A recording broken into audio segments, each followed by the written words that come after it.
Wow, there he is. First off, it's an honor meeting you in person, even though only via Zoom, Skype. Um, and I never conducted an interview, to be honest. We'll have a lot of fun, trust me. I thought I'd wear a mask because you're wearing a mask, and I have a challenge. I'll take off my mask if you take off yours. Oh, I didn't even realize that's not how you look in real. Just kidding. Here I am. Hello, everybody. There he is. So what I was saying is basically I have not much experience in interviewing. This interview will come from a more personal level, I guess, and more like my curiosity as a music fan. First off, I'm happy we put out Flashdance, which is just also a dream come true. And here you are, and I'm speaking to you. My social media is blowing up. A lot of people are, what is this? When can I order it? And I've been posting it and stuff. So I think it's going to do pretty good. We could talk about Boogie Down Bronx and how it was made and all that kind of stuff. But first, you have to be an interview and ask me what's my favorite color and do I sleep naked? Oh yeah, all the important questions. No, what I as a musician, what I ask myself is because you're being called a pioneer. It's been said that you created a genre. That is pretty big. Like, well, you know what happens when you reach a certain age? They call you a legend or a pioneer. It just means you're old as fuck. That's all that it means, and it's a nice word that they give you. Like when you retire, they give you the gold watch. Well, in music, they call you a legend or a pioneer. So I take it you did not create electro, the original electro, on purpose, but it didn't come out of thin air. So I mean, what's your musical background? How did you reach that? Well, one day I was coming home. I don't know where I went, a club or something, and I was in a New York City taxi. And they had the rock station on. In those days, it was rock. It was there was no dance. It was rock, jazz, or classical. That's all you had. And I came home, and they had Kraftwerk Autobahn on the rock station. And we stopped in front of the house that I was in, and it was like a 12-minute song. And the driver and I just sat there with our mouths open. What is this? I've never heard anything like this before. It's synthesized drums, synthesized this, vocoder. And I realized at that point, that's what I want to do. When the 808 came out, I was suddenly able to program drums, and I realized I'm a band. Yeah. I need a voice. So I went to the music store in Manhattan, and I knew what a vocoder was. And they had it at the the EMS 2000 vocoder sitting in a case at the bottom. And I said to the guy, I knew what it was. I said, what's that? Because I knew he didn't. He said, that's a Delorder, a McCorder, a vocoder. I don't know what it is. He said, but Electric Light Orchestra, the group, used it on Mr. Blue Sky. They left it in the studio, and the studio doesn't know what to do with it. So they gave it to us. That's funny. I'll give you $50 for it. And he said, $75 and it's yours. And that was my voice on my album and started me with vocoders. My record comes on, and I climbed into the DJ booth, and you're a DJ, I'm a DJ. And the first thing out of the DJ booth, I said, oh, he goes, no requests, right? We know that one, right? I said, no. He goes, no requests. I said, that's my song. He goes, yeah, that's my song. I said, that is my music. I made that music. He goes, wait a minute, what? I said, I did that record. Where did you get it? He said, I made an acetate, which is a test pressing back in those days. Many people may not know, from the porn soundtrack. And when he played it, you could hear people moaning and stuff like that. It's hysterical. We did stuff in a studio, which was called Vanguard Studios. And Africa Bambaataa was in there, Freeze, A-E-I-O-U, Shannon, Give Me Tonight, Alicia, Baby Talk. All those 1980s, 80 records were happening simultaneously. And we would rent the studio for $25 an hour because it was a jazz studio, and they didn't have enough business for jazz, so they rented it out to these crazy kids that were doing this crazy music. I remember coming in. They had a little room outside of the studio, and there was a glass, so it was like where your girlfriend sat or where your friend sat while you were recording. Looked into the studio, and Africa Bambaataa was lying on his back with a thing of Diet Pepsi, and then it's like, come on, Bam, get up and sing, and you go into the studio, party people, you know what I mean? And this was happening, and right after me was Freeze doing A-E-I-O-U, you know, those sort of classic records. So I became known as the guy with the synthesizers and the drum machines. So I got hired on a lot of records that you probably don't know that I was part of. But I got hired because some people, maybe somebody had a synthesizer, but I had a drum machine, I had a synthesizer, I had an early Emulator 1 sampler. This is before computers. So we had to synchronize all this stuff, and I would do it by hand, by stopping my drum machine. We go 8 or 10 bars, roll back. Anyway, that's how I got into music. One of the names that I put on my album, which was a throwaway track, I did it in 10 minutes, was called Techno Tracks. He told me later on when he was doing stuff in Detroit, Chicago, Detroit. He said we needed a name for the genre, and we saw techno on your record, so we called it techno music because it sounded like what we're doing. Wait a minute, I didn't invent techno, but it kind of stuck, right? The difference between then and now is now we're in a single-based market where you could do a single and get a really big hit record. In those days, you had to have an album to be a real artist. And I was maybe the only person in that whole genre that had an album. So I wasn't a one-hit wonder. I now had something real. But the question is, because when I get asked, you know, what do you tell young producers, you know, what's your, you know, advice? I always say it needs to come from the heart. They shouldn't be after the money. But you were completely after the money. No, I was poor. I was living homeless, sleeping on people's couches. I lived in an art gallery with no heat and no hot water. And I pulled a mattress from the street.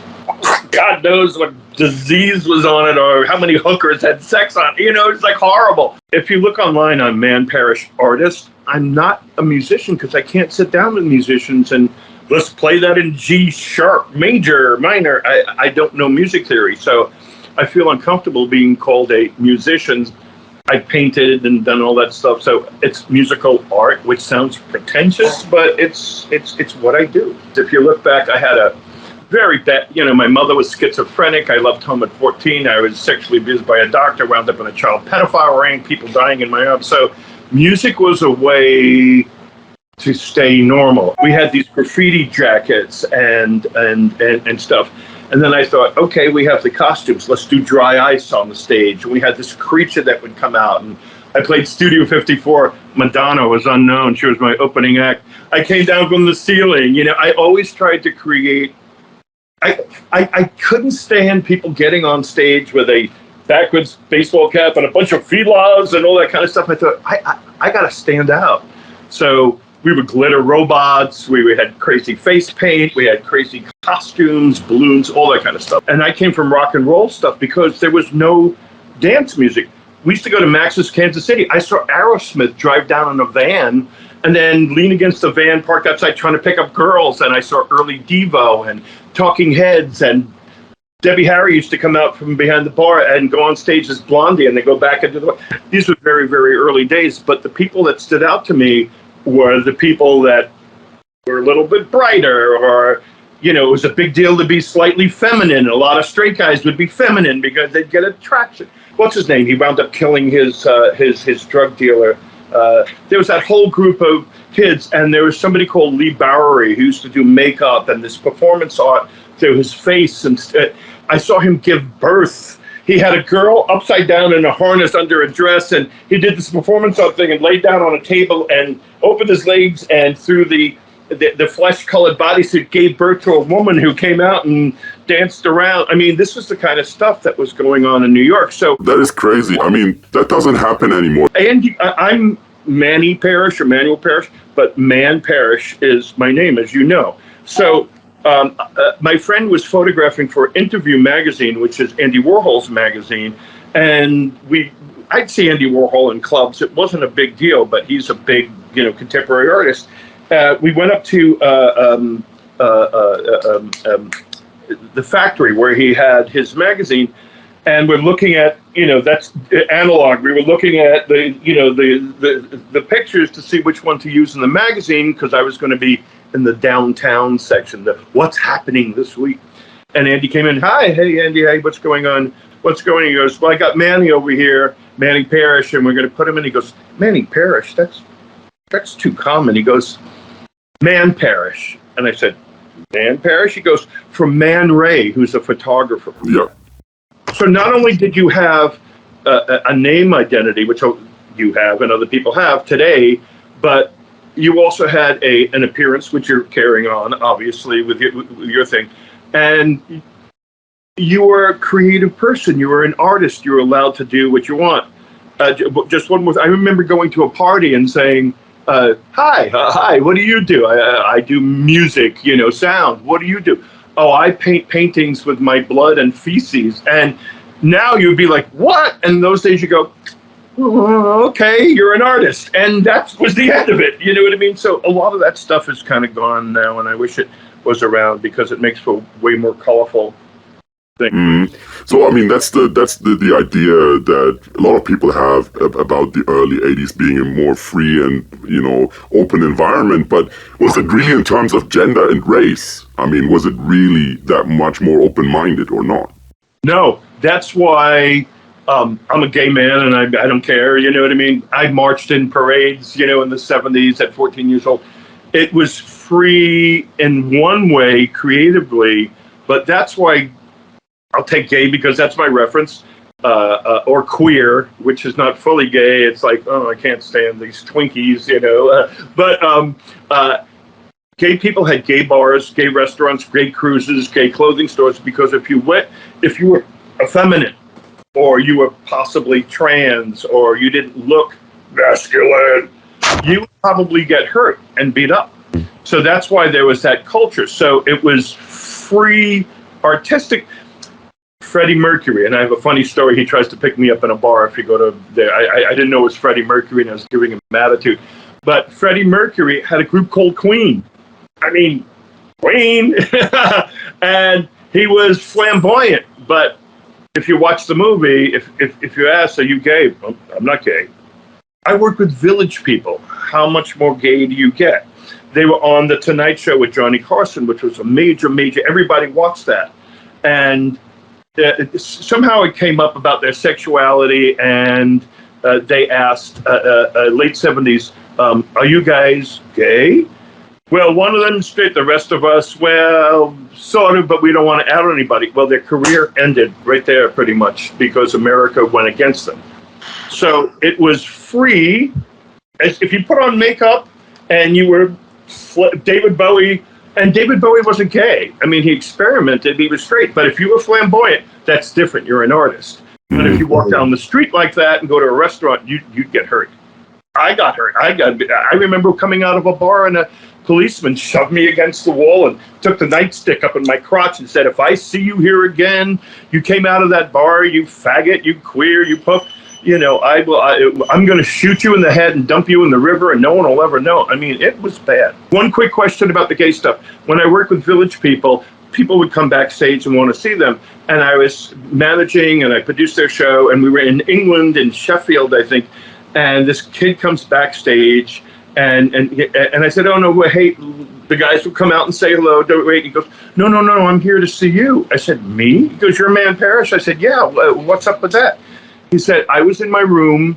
He says, I'm gay. I was in my room, and I had locked the door, and I had liquor and my mother's sleeping pills, and I was going to kill myself because, like the thing from Little Britain, I was the only gay in the village, and he didn't know that there were gay people out there. And he put on the radio, and they played Male Stripper, and he listened to it, and he realized that there are other gay people out there, and he knew it was okay. Because we were on the radio, I'm a male stripper in the go-go bar, taking my junk, making my money, with that kind of stuff. And he hugged me. First of all, I was stunned. And he hugged me and said, thank you. and he cried, and I said, God bless you, and walked away. I turned around and I was in tears, and I went into the dressing room crying, and the guy said, what's wrong? And I said, you're not going to believe what happened. This male stripper song, which I just thought was stupid, it's kind of like a throwaway, fun garbage track. Somehow or another, life put me in front of this guy, and it saved his life because he realized he was okay. So you never know what you do. You never know how important it is. You never know how your music or what you do touches people. Hip hop bebop was also people say you invented the term hip hop. I had this record out. There were very few people using the word hip hop back in the day. There was Rapper's Delight, hip hop, hippie hop, don't stop, blah, blah, blah, blah, Grandmaster Flash, that kind of stuff. There were some rap records at that time. Well, we got to talk about this because hip hop was not what it was today. Hip hop in those days was different than what we call hip hop today. There was hip hop, which is a jazz term. Your hips are hopping, so you're dancing. Bebop is music, don't stop. Hip hop, bebop, don't stop. Dance to the music, don't stop, right? Then there was rap or MC, right? Boogie Down Bronx, which we could talk about how that record is, but I combined hip hop, which was dance music like Planet Rock, Alicia, those sort of electro things, and let's put a rhyme on it. You know what I mean? And I used the vocoder to make it a little more Kraftwerky, a little more electronic, but that's how that happened. Those beats came out of the synthesized drum machine and went more into the Lindrum, the DMX drum machine, because they were more hardcore, and then the rhyme went on top of it, and that became rap, and it became hip-hop. So hip-hop early starts with dance music. It was club music. It was not, breakbeat, stuff that we have today. So he says, I got to take you to this place called the Fun House. And I went, okay. He says, you got to see what's going on. And they were playing, it wasn't a lot of electro then. It was mostly funk and R&B and all that kind of stuff. And we're in the DJ booth. It's huge. It's massive. And there's a girl there with a black T-shirt on that says, I'm Madonna. And she was nobody then. John Jellybean Benitez was the DJ. And John looks at me, he goes, watch this.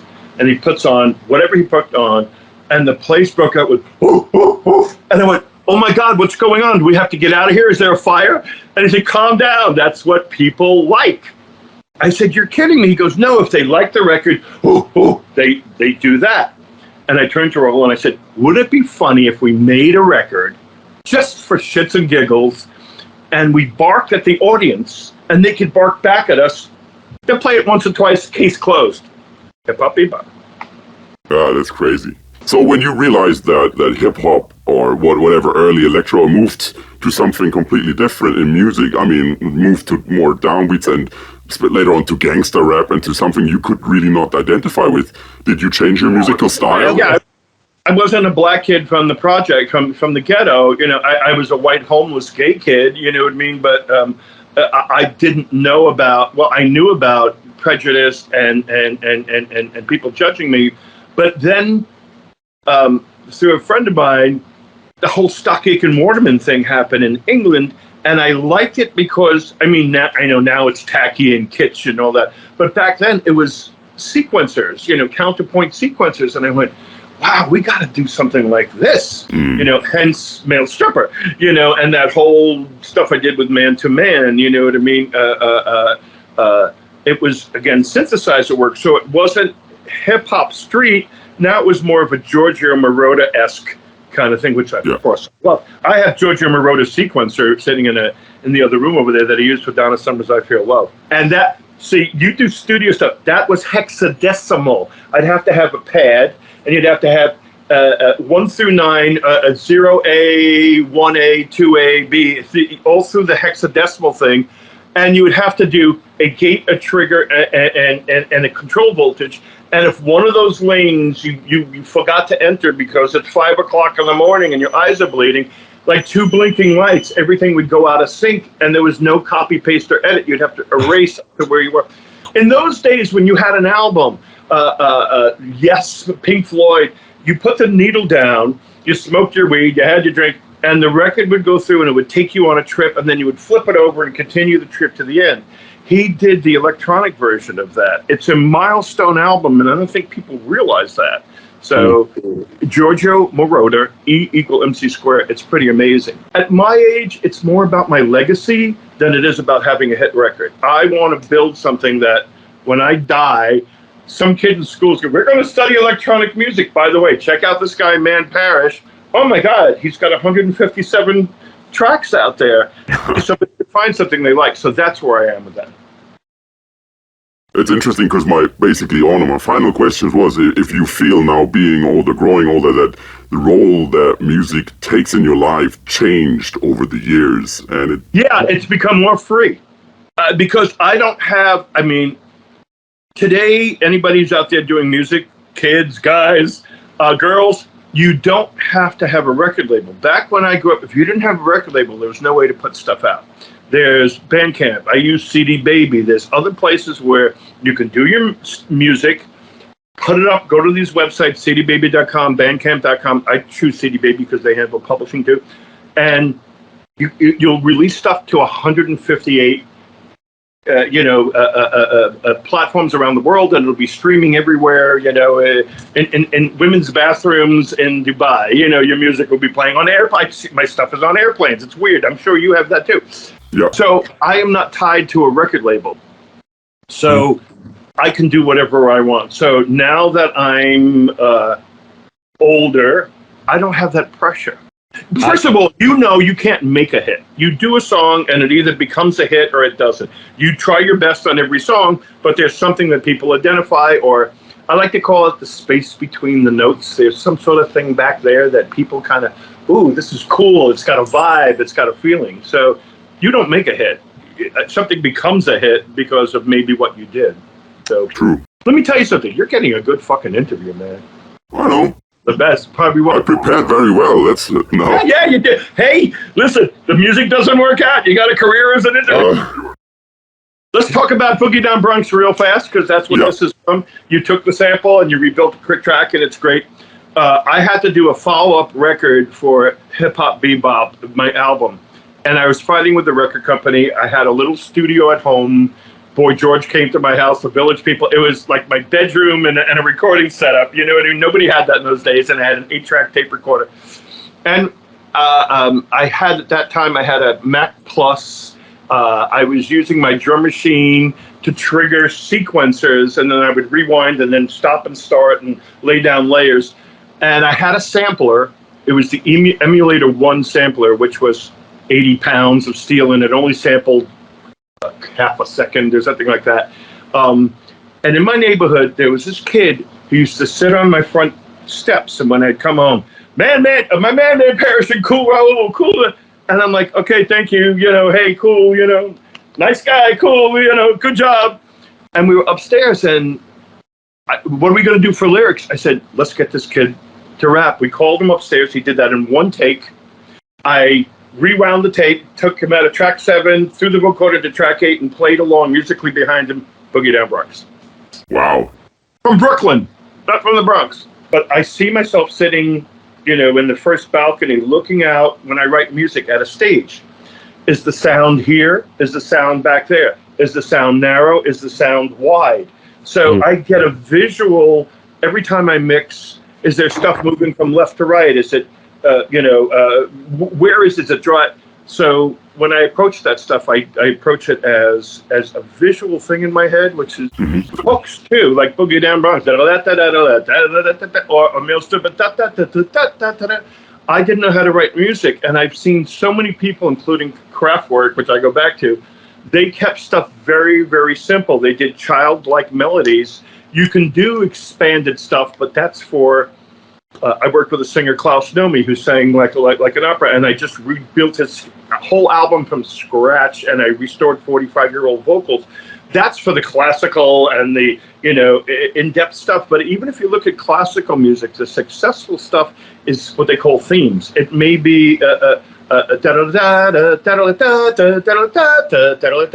and then the composer just does variations of it and takes it away and has another thing and brings it back in and out. So when you speak music and you're talking to an audience, if you're blurry, then they can't follow it. I used to have 8 tracks of audio on my 8-track tape machine. And that's why that early album is a gem, because it's not complicated. Same thing with the Kraftwerk stuff. It's 6 tracks. I have 48 tracks, 52 tracks. You want, oh, this sounds great. You have a mess. And you're talking to somebody, right? You could do it as your own music, but if you want successful music, keep it simple. Generally, I feel though, the whole, what dance music is now is, it's about sampling still a lot. And there's one way you can ask and do the right thing, or you can just risk it and get sued. Both ways are possible. Listen, Andy Warhol took other people's stuff and made pop art. The Campbell soup can. Yeah. My friend used to work with him. That was an accident. He put it out. He didn't think anybody was going to, his stuff. And they went, oh my God, this is genius. And he was like, these people are crazy. We'll give you $5 million. Wow, they're not that crazy. I'll take the money. But it's true. You can do cut and paste and sampling, and it's pop art, what we used to call in the old days. Okay, any good musician, I copied Kraftwerk at times. Any good musician will tell you that they're inspired by other people, and sometimes even downright, using their stuff. Please, if you can, find a way to contact them. If not, at least give them a big effing credit, and then, maybe they'll contact you. And a lot of people are nice. Some people are assholes, but I find it an honor when people use my music. You go on YouTube, oh my God, there's 30 versions of Boogie Down Brooklyn Hip Hop, mixes, and I'm like, yeah, that means my music has touched people. It's great. Where can we see you as a DJ nowadays? Well, you can hire me at Pasha, and I'll do a 70s and 80s set. There you go. Okay, good to know. I don't have a residency, but I get calls here and there. You know what I mean? My strength, and I'm not stupid. I'm not a kid. I could probably do sets similar to yours if I listened to it. What I would do, I'd call you up and say, hey, give me 5 records for my peak, and I'll work it. But my strength is 70s, 80s, 90s, retro, because I'm old and I know that music. My legacy is about music and my story.